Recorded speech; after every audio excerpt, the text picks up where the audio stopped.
Башыңызға қайырлы күн достар. Бүгін сіздерге творогпен жасалған пирог жасайтын боламын. Песочный пирог, яғни ол үшін бізге ұн және қант қажет болады. ұн мен қантымызды араластырып алып,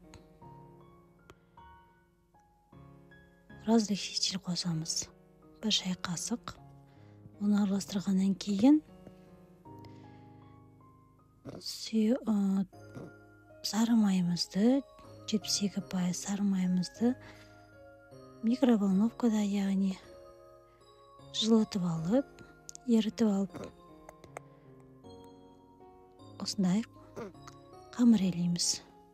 Нанымыз жұмсақ, әрі қопарылып тұру керек. Егер наныңыз қолға жабысатын болса, тағы да ұн қосып жүрсеңіз болады. Ал енді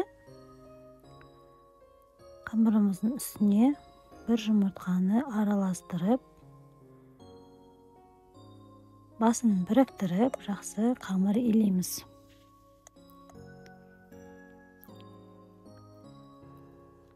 Қамырымыз иленді, бір-біріне бастары бірігіп, бір үлкен көжені екіге бөліп, біраз уақытқа тындырып қоямыз. Целлофановый пакетке салып қойсаңыздар болады. Морозильникке немесе холодильникке қойып қоямыз. Енді салмасына кірісейік. Салмасына 400 граммдай творогымызды салып, майлы творогымызды саламыз. Оның үстіне қантымызды араластырамыз. Жақсылап араластырғаннан кейін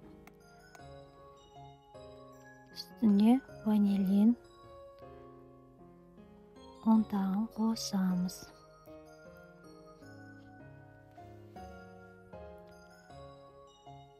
Енді жұмыртқаның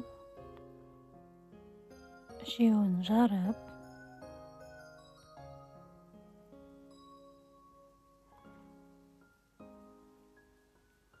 мінеке үйдің жұмыртқасынан салсаңыздар тіпті керемет болады.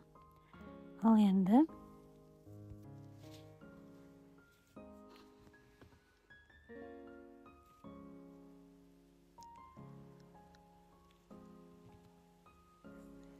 лимон цедрасын өстіп, үкіштің көмегімен үкіштен өткізіп қосаңыздар болады. Алдымен қасықпен жақсылап араластырып аламыз.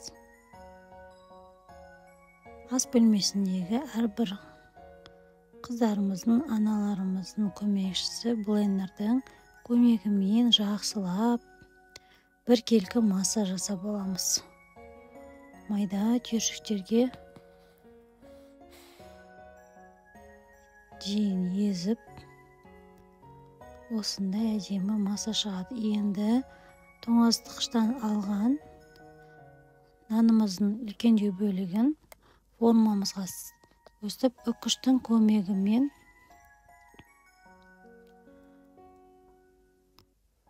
бірінші слойын дейміз, саламыз. Міне болып қалдым.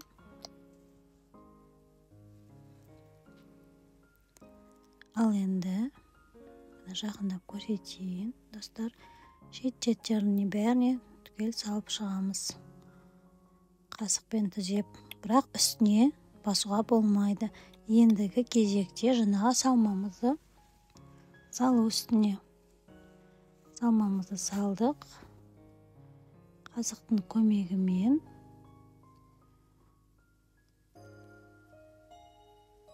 салмамызды формамыздың көлеміне қарай жаямыз. Қатты баспаймыз. Себебі үгітіп тұрған қамырымыз тапталып қалады. Ал енді қалған кіші бөлігін үстіне үкіштің көмегімен өстіп сеуіп шығасыздар.